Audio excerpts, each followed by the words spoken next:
আসসালামু আলাইকুম ভিউয়ার্স, কেমন আছেন সবাই? আশা করছি আল্লাহ আপনাদের সবাইকে ভালো রেখেছেন, সুস্থ রেখেছেন। আমিও আলহামদুলিল্লাহ ভালো আছি।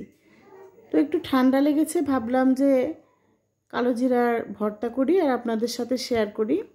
মরণ ব্যথিত সকল রোগের ঔষধ এই কালো জিরা। ঠান্ডা লাগলে, মুখে রুচি না থাকলে আমরা এইভাবে কালো জিরা ভর্তা করে খাই।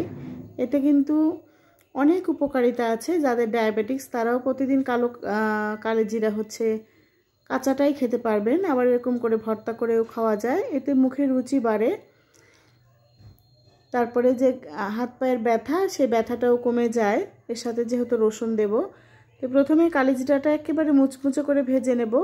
আর এই কালিজিরা ভাজাটা পারফেক্ট না হলে কিন্তু এই ভর্তাটাও পারফেক্ট হবে না। তো যখন কালিজিরা চুলাতে দেওয়ার পরে কড়ার ভেতরে যখন ফুটফুট করে ফুটবে, তখনই কিন্তু নামিয়ে নিতে হবে। বেশি ভাজলে পুড়ে যাবে আর ভর্তাটা খাওয়া যাবে না, যেহেতু কালিজিরাটা একটু তিতো টাইপের।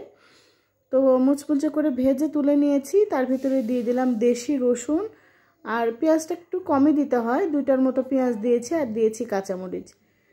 আপনারা চাইলে তেল ছাড়াও ভেজে নিতে পারেন, তবে আমি তেল দিয়েই ভর্তা করব, কারণ এই ভর্তাটা তেল দিয়ে করলে 6 থেকে 7 দিন অনায়াসে বাইরেই ভালো থাকে।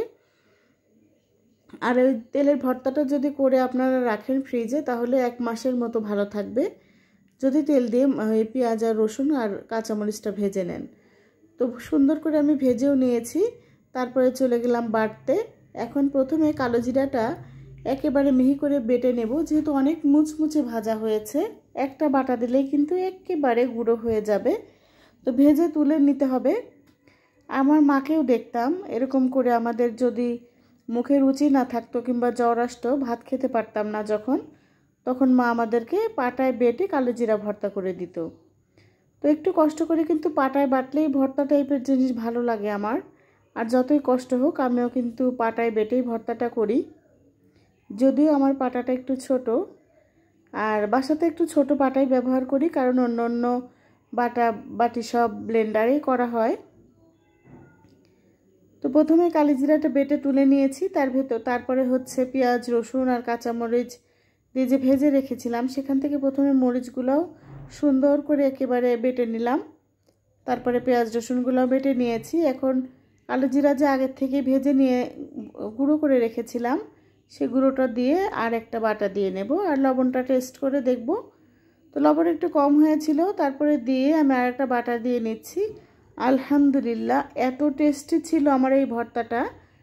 দুপুরে কিন্তু তৃপ্তি করে ভাত খেয়েছি এই ভর্তাটা দিয়ে। তো আপনাদের সাথে শেয়ার করলাম। আমার রেসিপিটা যদি ভালো লাগে তাহলে অবশ্যই ট্রাই করবেন। এতে কিন্তু অনেক উপকারিতা রয়েছে। আজ এই পর্যন্তই। আসসালামু আলাইকুম।